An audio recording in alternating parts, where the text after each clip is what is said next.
Imagine you're sitting on a flight, just cruising at 30,000 feet. Oh, nice and relaxing. Right. You've got your headphones on, maybe you're sipping a coffee, totally relaxed, and then without any warning whatsoever, the plane just drops entirely out of the sky for like 5 seconds. Terrifying. Yeah. Just the absolute worst feeling. Your stomach is suddenly in your throat, your heart is just hammering against your ribs, and total unadulterated panic sets in.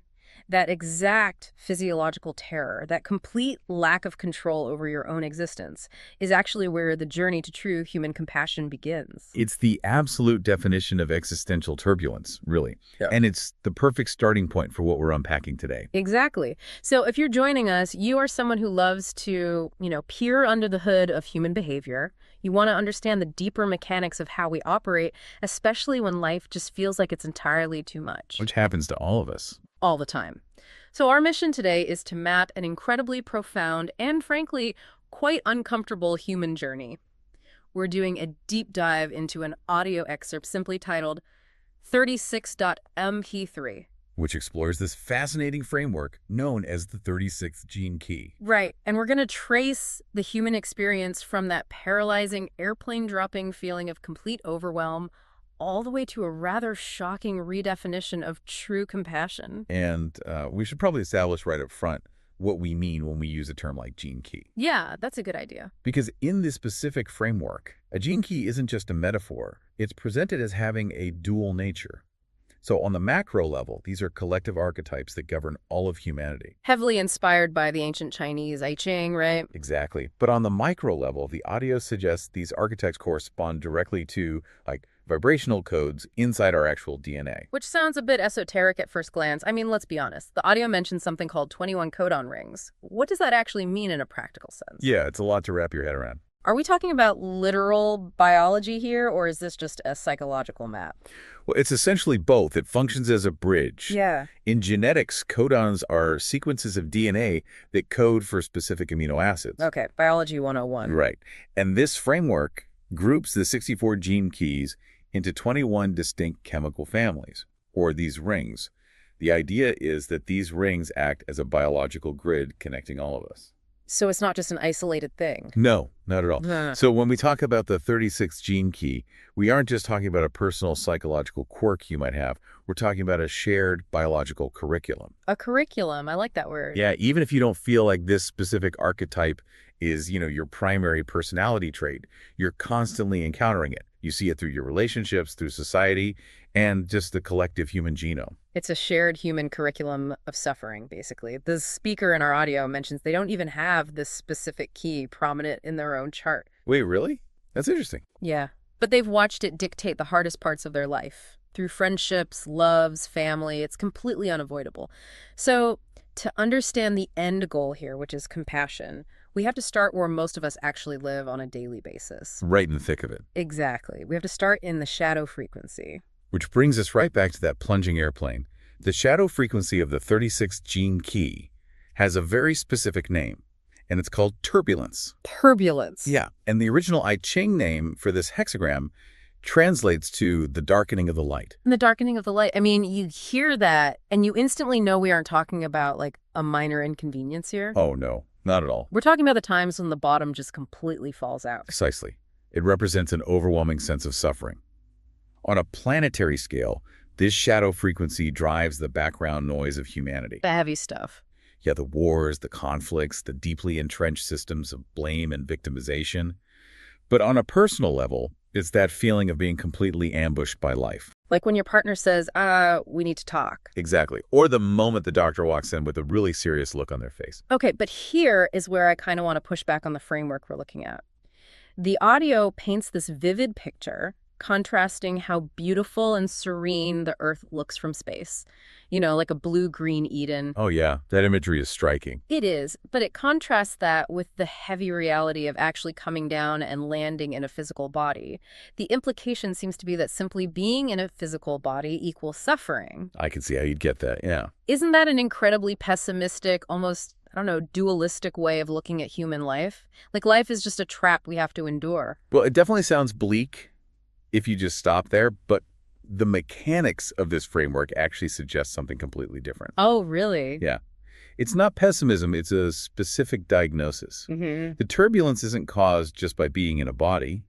The turbulence is what happens when we operate our bodies at a frequency rooted entirely in fear. Oh, so the fear creates the turbulence, not the other way around. Exactly. The core dilemma of this 36th shadow is simply overwhelm.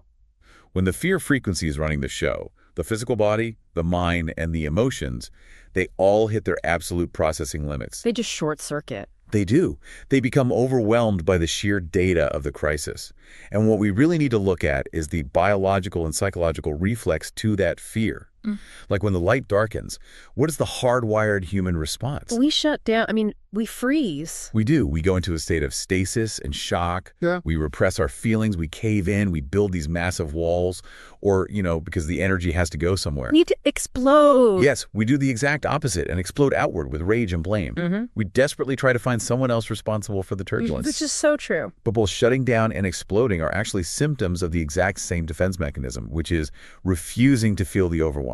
Okay, but if our natural hardwired survival instinct is to shut down or lash out during this turbulence, how is it even physically possible to do what the next evolutionary step, the gift frequency, requires? It's definitely not easy. Because the framework suggests we have to stay open, which sounds biologically contradictory to me. It is entirely counterintuitive. The default shadow reaction is to armor up. So transcending it requires dropping the armor right when you feel you need it the most. This next stage is what the framework calls the gift of humanity. Humanity, it sounds so, ordinary. It does, right. But it actually belongs to a very intense codon ring. The 36th gene key is part of the ring of divinity. Oh, wow, okay. And it shares this chemical family with 3 other massive archetypes: grace, truth, and tenderness. So when this framework uses the word humanity, it's not talking about mundane daily life. It's talking about holding grace and truth right in the middle of a storm. Okay, let's unpack how that actually works. Because the action required by this gift of humanity is wild. It really is. The instruction is that when something completely threatens to overwhelm you, you do not close down. Your mind might panic, your heart might recoil reflexively for a split second, but then you make a conscious choice to anchor yourself. You drop right into your belly. Yes. You drop into your belly, you breathe deeply into your chest, you look the terrifying experience right in the eye, and you let the turbulence in all the way. And there is a very real physiological mechanism behind why that works, by the way. Is there? Yeah. When you drop your breath into your belly, you are biologically forcing your nervous system out of the sympathetic fight or flight response. You're intentionally re-engaging the parasympathetic nervous system. The rest and digest system. Exactly. By doing this, you're physically telling your body, we are safe to process this, even while the mind is basically screaming that the plane is going down. That makes so much sense. It actually makes me think of the mechanics of a car crash. Oh, so? Well, the natural instinct right before an impact is to brace yourself, to lock every single muscle in your body. The paramedics will tell you that the people who survive with the fewest injuries are often the ones who are asleep or, intoxicated. Because they went completely limp. Exactly. When you tense up, the energy of the impact just shatters your bones. But when you stay relaxed and open, the kinetic energy simply moves through you. That is the perfect analogy for the mechanism of this gift. By not bracing for emotional impact, the nature of the suffering changes. Right. The G-forces are still there, the situation is still terrible, but it stops shattering your foundation. And the framework makes a vital distinction here to explain why this is possible. It states that while your mind and your emotions can absolutely be overwhelmed, your soul, your open heart, cannot be overwhelmed. Okay, I have to be honest, I really struggled with that concept in the audio. Why is that? It just sounds great in theory, but when you, as the listener, are in the middle of a panic attack or deep agonizing grief, being told that your higher frequency cannot be overwhelmed sounds almost dismissive. I totally get that. It sounds like spiritual bypassing to me. How does this map actually bridge the gap between the mind that is panicking and the heart that is supposedly perfectly fine? That is the crucial friction of the whole gene key. The map bridges the gap by changing your definition of what you are. Okay. See, your mind is a bounded system. It operates on logic, categories, and predictions. When chaos hits, the mind's database fails and it overloads. Makes sense. Your emotions are also a bounded, physical system, literally just chemicals flooding the bloodstream. They hit a saturation point. Right. But the heart, in this esoteric context at least, isn't a pump or a feeling. It is a permeable membrane. It is infinite space. You don't ignore the panicking mind. You simply realize you are the space holding the panic, not the panic itself. Oh, wow. So it's about shifting your identity away from the fragile systems that are getting battered and identifying with the container itself. Precisely. And the audio illustrates the profound beauty of this with a deeply poetic, almost startling metaphor. It says, "To be human is the dream of the dolphin." It's such a striking image, and when you unpack the logic behind it, it reveals the whole point of the turbulence. Right, because a dolphin is highly intelligent, but it exists in a state of relative serenity and instinct. It's totally harmonized with its environment. Exactly. So to say that a dolphin dreams of being human is to say that the ultimate evolution isn't a peaceful, frictionless existence.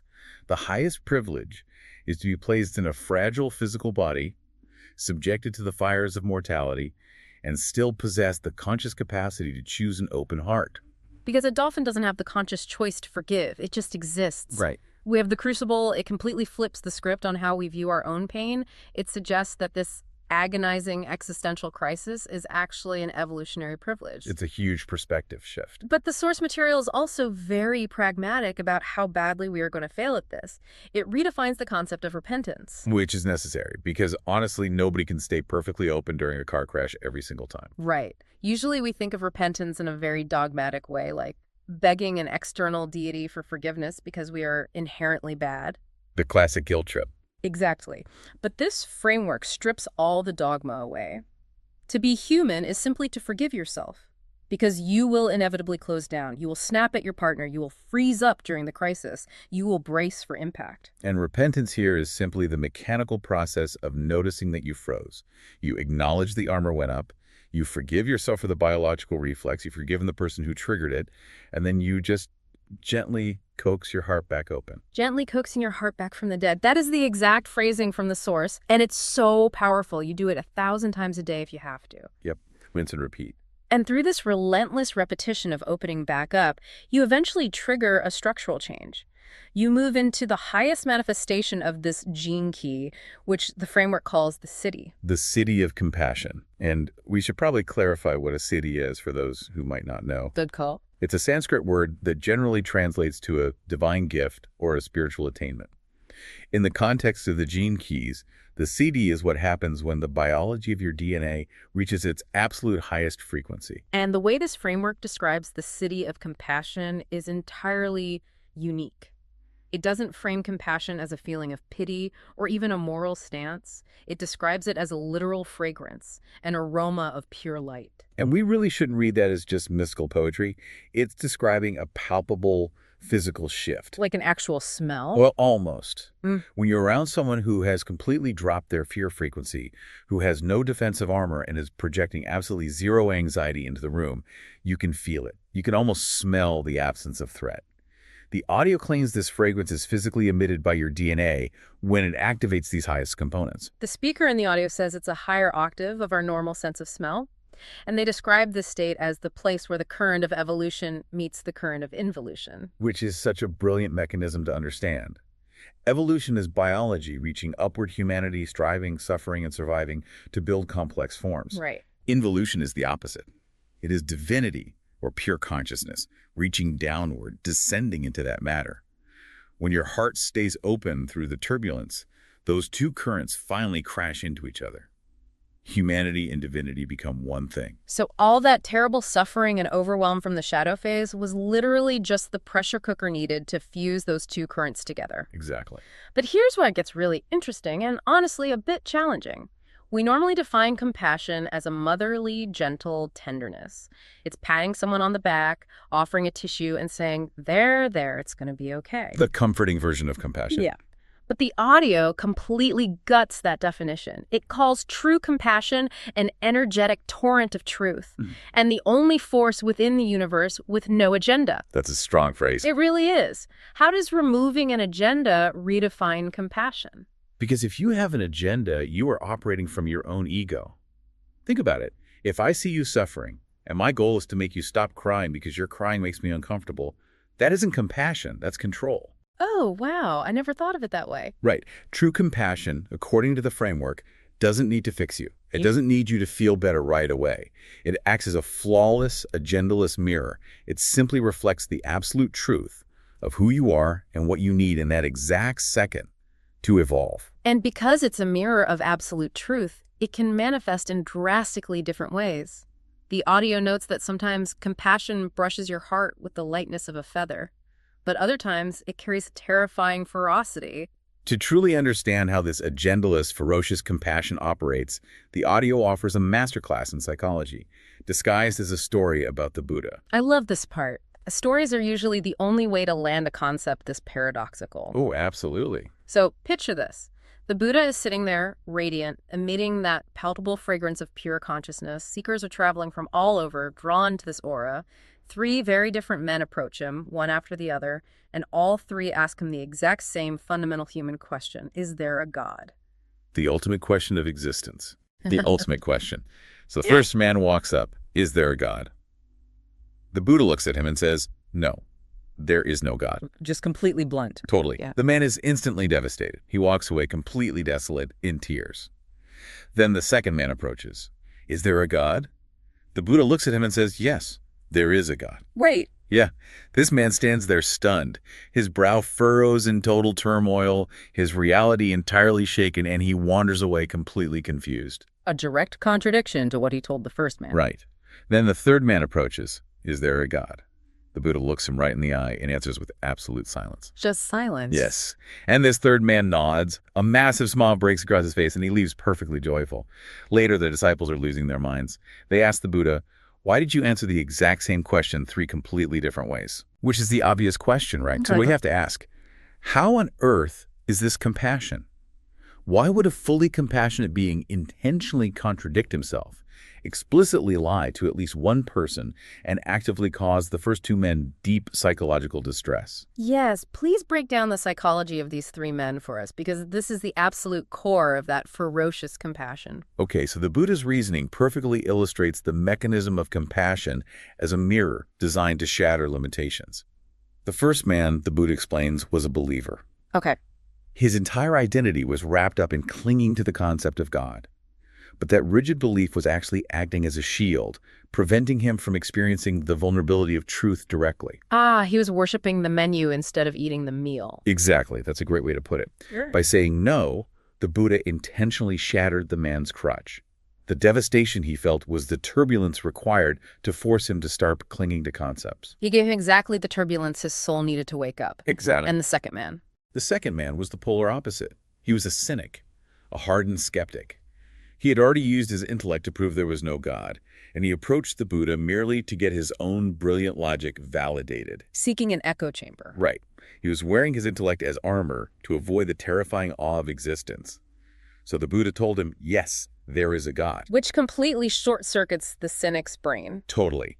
Because the cynic can feel the palpable truth radiating from the Buddha's aura. But the Buddha's words directly contradict the cynic's logic. He can no longer trust his mental database. The intellectual armor is shattered, forcing him out of his head and into the messy, turbulent realm of actual feeling. Wow. And the third man, the one who got the silence and the smile. The third man was a genuine seeker who had already done the inner work. He wasn't clinging to beliefs, and he wasn't armored in cynicism. He was standing right on the precipice of understanding. So he didn't need a shock to the system. Exactly. He didn't need any concept shattered. He just needed a gentle push over the edge. The silence wasn't withholding information. It was a transmission of presence that allowed the man to experience the truth for himself. It changes everything when you view it through that psychological lens. Compassion isn't about handing out comforting answers to make people feel safe. Not at all. It is about mirroring exactly what is needed to create what the audio calls a wormhole through your suffering. Whatever defensive state you're trapped in, compassion supplies the exact equalizing force needed to break you out. It forces you to pass through that wormhole and enter deeper into your own essence. It literally uses the darkening of the light to reveal the true light. The audio phrases it beautifully. It talks about finding the piercing blade of light that hides within those darkest inner reaches of the void that we all fear. That's incredible. When you stop bracing for impact, when you intentionally go limp and jump into that void, instead of closing your heart down, you don't find emptiness. You find the architecture of compassion. So let's pull all of these threads together. We started our journey in the terrifying airplane drop of our daily lives, that inevitable 36th gene key shadow state, where fear, overwhelm, and the instinct to shut down rule us. The turbulence. Right. But then we looked at the mechanics of the gift of humanity. The incredibly brave, counterintuitive practice of anchoring in the belly, engaging the parasympathetic nervous system, and choosing to keep our hearts open while the G-forces of life just toss us around. And we learned the vital art of repentance, which is so key. Oh, yeah. Not as guilt, but as the mechanical, repeated forgiveness of our own human reflex to build walls, gently coaxing the heart open again and again. Which eventually unlocks a frequency where those evolutionary and involutionary currents collide. We discover that true compassion isn't a soft pat on the head.